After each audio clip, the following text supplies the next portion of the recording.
Hello hi नमस्कार साथियों। कैसे हो आप सब। तो आज हम लोग cell the unit of life का लेक्चर नंबर 3 है।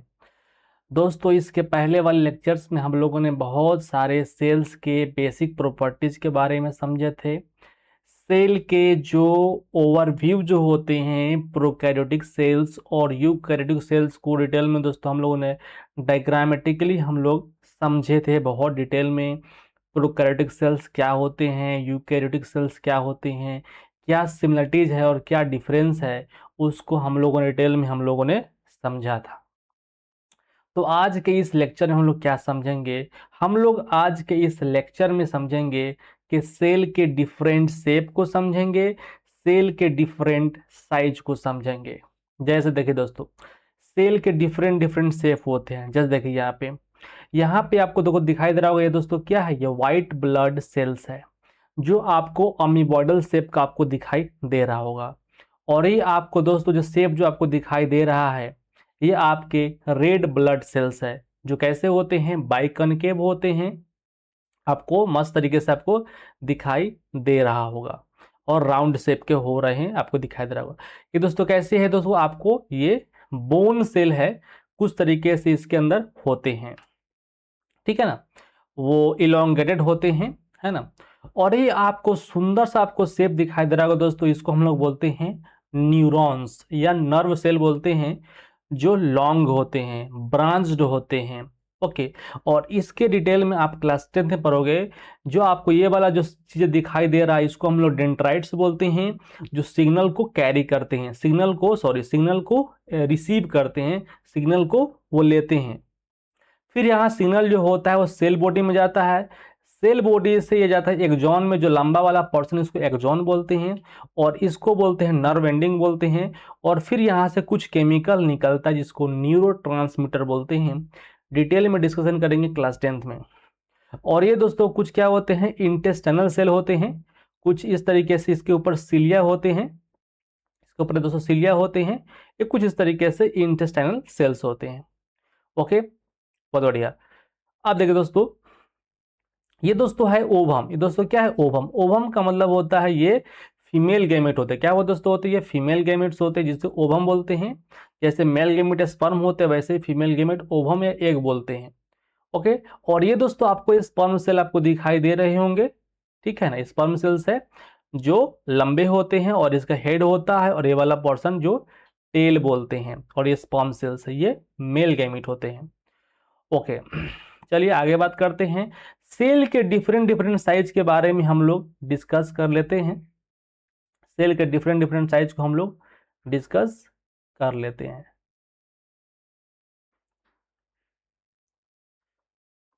ठीक है। ये सेल के डिफरेंट डिफरेंट साइज को हम लोग डिस्कस करते हैं।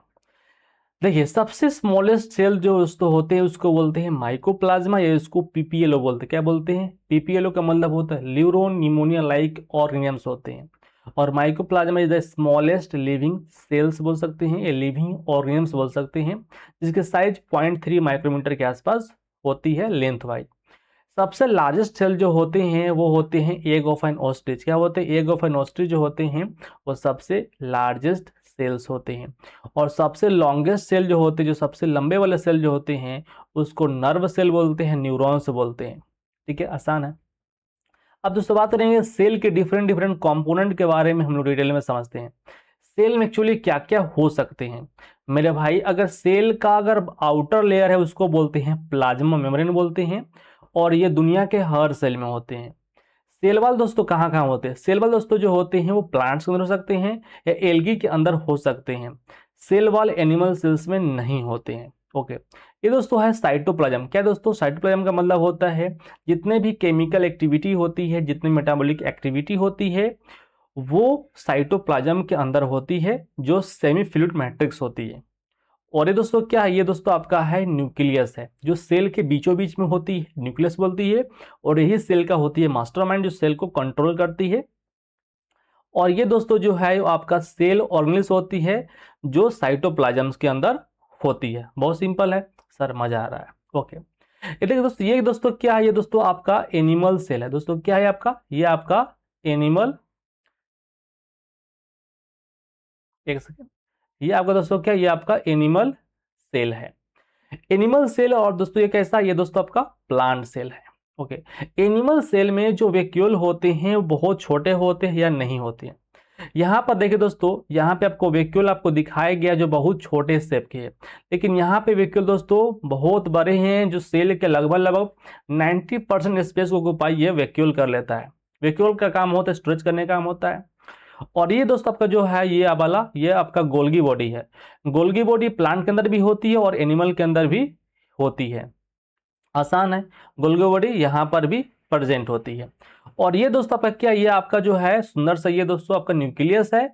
और न्यूक्लियस के अंदर जो पीले वाले जो दिखाई आपको दे रहा है, इसको हम लोग बोलते हैं न्यूक्लियोलस बोलते हैं। ठीक है, और यहाँ पे आपका लाइसोसोम दोस्तों है, यहाँ पे माइटोकॉन्ड्रिया है, और यहाँ पे राइबोसोम्स भी दोनों में क्या है, प्रेजेंट है। ओके, हाँ, इसके ऊपर दोस्तों सेलुलर प्रेजेंट है प्लांट के ऊपर, और यहाँ पे किसी प्रकार सेलुलर प्रेजेंट नहीं है। और यहाँ पे क्लोरोप्लास्ट है। क्लोरोप्लास्ट जो होते हैं वो सिर्फ और सिर्फ प्लांट के अंदर होते हैं, एनिमल के अंदर क्लोरोप्लास्ट नहीं होते हैं। ओके, चलिए आगे बात करते हैं।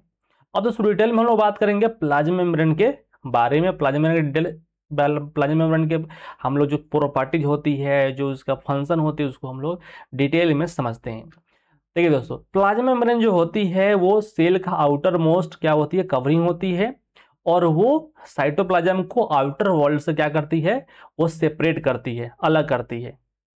बहुत बढ़िया। अब दोस्तों क्या बात करेंगे कि सेल मेम्ब्रेन दोस्तों जो होती है वो सिलेक्टिवली परमिएबल होती है, यानी वो सिलेक्टेड चीजों को ही अपने थ्रू अंदर आने देती है और चीजों को बाहर जाने देती है, यानी अलाउ करती है। कुछ चीजों को एंट्री करती है और कुछ चीजों को क्या करती है, अपने से थ्रू वो बाहर भेजती है। और जनरली जो होते हैं, मोस्टली जो होते हैं सेल मेम्ब्रेन दोस्तों जो होते हैं वो लिपिड और क्या होते हैं, प्रोटीन्स के क्या होते हैं, बने होते हैं। ओके, आप स्टडी करोगे तो जो रेड ब्लड सेल्स होते हैं ह्यूमंस के, उसमें 52% प्रोटीन होते हैं और 40% क्या होते हैं, लिपिड होते हैं। इसके साथ साथ क्या करते होते हैं, ग्लाइकोप्रोटीन, ग्लाइकोलिपिड्स होते हैं, कोलेस्ट्रॉल्स होते हैं, ये सब भी चीजें होते हैं। देखिए ये क्या है, सेल मेम्ब्रेन का स्ट्रक्चर दिया हुआ है, ठीक है ना।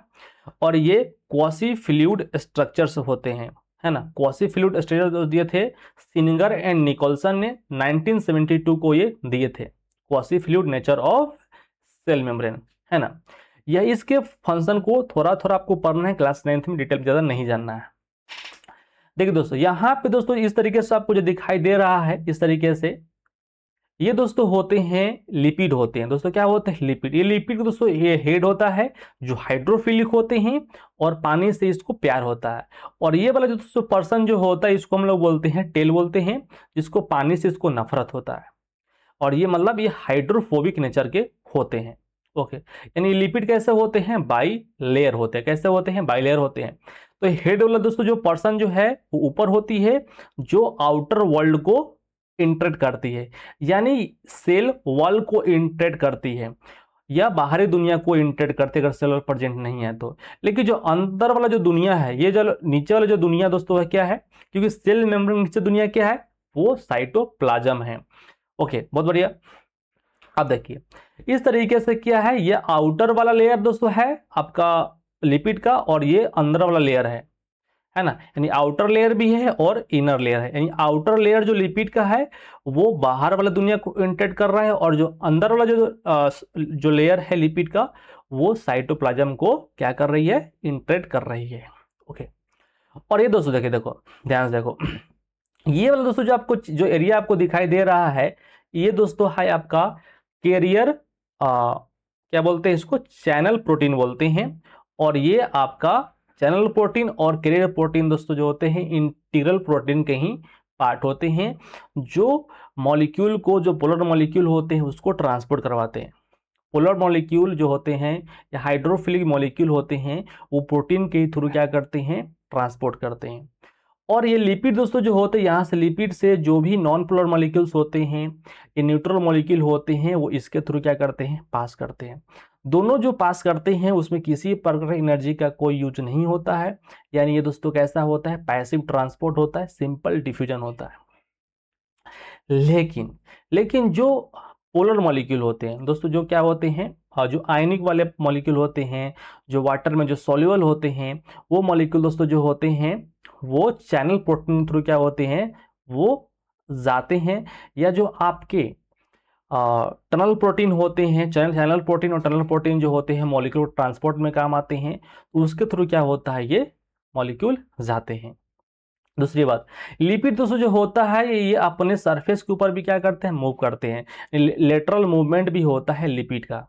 और ये लिपिड का मॉलिक्यूल दोस्तों होते हैं ऊपर से नीचे, यानी बिटवीन द लिपिड लेयर के थ्रू भी आपका लिपिड मूव करता है। उसको हम लोग फ्लिप फ्लॉप मूवमेंट भी बोलते हैं, जो लिपिड ही करते हैं, है ना। लिपिड दोस्तों जो होते हैं वो फैटी एसिड के बने होते हैं, वो फ्लूइड नेचर के होते हैं।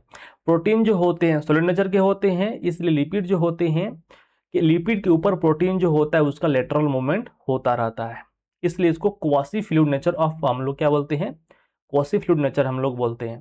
किसका, लिपिड को बोलते हैं, या quasi fluid nature of cell membrane बोलते हैं। ठीक है, या सेमी परमेबल मेम्ब्रेन बोलते हैं, है ना, इस तरीके से हम लोग बोल सकते हैं। अब देखो यहाँ पे हम लोग बात करते हैं, जैसे हमने बात किया कि एक दो तरह का ट्रांसपोर्ट होते हैं मॉलिक्यूल, एक एक्टिव ट्रांसपोर्ट होते हैं, एक दूसरा क्या होते हैं, पैसिव ट्रांसपोर्ट होते हैं। पैसिव ट्रांसपोर्ट में किसी प्रकार एनर्जी का कोई यूटिलाइजेशन नहीं होता, लेकिन एक्टिव ट्रांसपोर्ट में एनर्जी का यूटिलाइजेशन होता है। जैसे देखो एक्टिव ट्रांसपोर्ट में क्या होता है, यहाँ पे मॉलिक्यूल जो होते हैं वो हायर कॉन्सेंट्रेशन से लोअर कॉन्सेंट्रेशन की तरफ क्या करते हैं दोस्तों, मूव करते हैं। एक ऐसा होता है, सॉरी यहाँ पे दोस्त उल्टा लिखा गया है। यहाँ पे दोस्तों जो होगा, यहाँ पे ध्यान दो, यहाँ पे थोड़ा गड़बड़ हुआ है। यहाँ पे दोस्तों होगा वो पैसिव ट्रांसपोर्ट, हो क्या होगा, पैसिव ट्रांसपोर्ट होगा। और यहाँ पे एक्टिव ट्रांसपोर्ट होगा। और पैसिव ट्रांसपोर्ट में किसी प्रकार एनर्जी का कोई यूटिलाइजेशन नहीं होता है। एक्टिव ट्रांसपोर्ट में एनर्जी का यूटिलाइजेशन होता है एटीपी के फॉर्म में। और ये दोस्तों एनर्जी अगर यूज नहीं हो रहा है तो एक तरह का स्लो प्रोसेस होता है और एक थोड़ा फास्ट प्रोसेस होता है। ठीक है, और यहाँ पे छोटे छोटे मॉलिक्यूल जो होते हैं वो ट्रांसपोर्ट करते हैं, यहाँ से बड़े बड़े मॉलिक्यूल जो होते हैं वो ट्रांसपोर्ट करते हैं एक्टिव ट्रांसपोर्ट में। ओस्मोसिस क्या होता है, ओस्मोसिस का मतलब होता है जो वाटर सॉल्युबल मॉलिक्यूल है वो मूव कर रहे हैं, वाटर सॉल्युबल मूव कर रहे हैं higher concentration to lower concentration through cell membrane या ओवर द सेल मेम्ब्रेन, तो उसको हम लोग ओस्मोसिस बोलते हैं। ओस्मोसिस दोस्तों जो होते हैं दो तरह के होते हैं, एक होता है एंडोस्मोसिस, दूसरा होता है एक्सोस्मोसिस।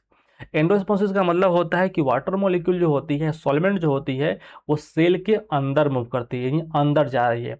और जब अंदर जाती है तो क्या होगा, सेल दोस्तों क्या होगा, स्वेल कर जाएगा, क्या कर जाएगा, स्वेल कर जाती है। और एक्सोस्मोसिस का मतलब होता है कि सॉलिड मॉलिक्यूल जो होती है वो सेल से बाहर जा रही है, यानी सेल मेम्ब्रेन से दोस्तों क्या हो रही है, बाहर जा रही है, इस तरीके से बाहर जा रही है, यानी उसको बोलते हैं एक्सोस्मोसिस बोलते हैं। और यहाँ पे आपका सेल जो होती है वो श्रिंक कर जाती है। थैंक यू सो मच, पढ़ाई करते रहिए, ऑल दी वेरी बेस्ट।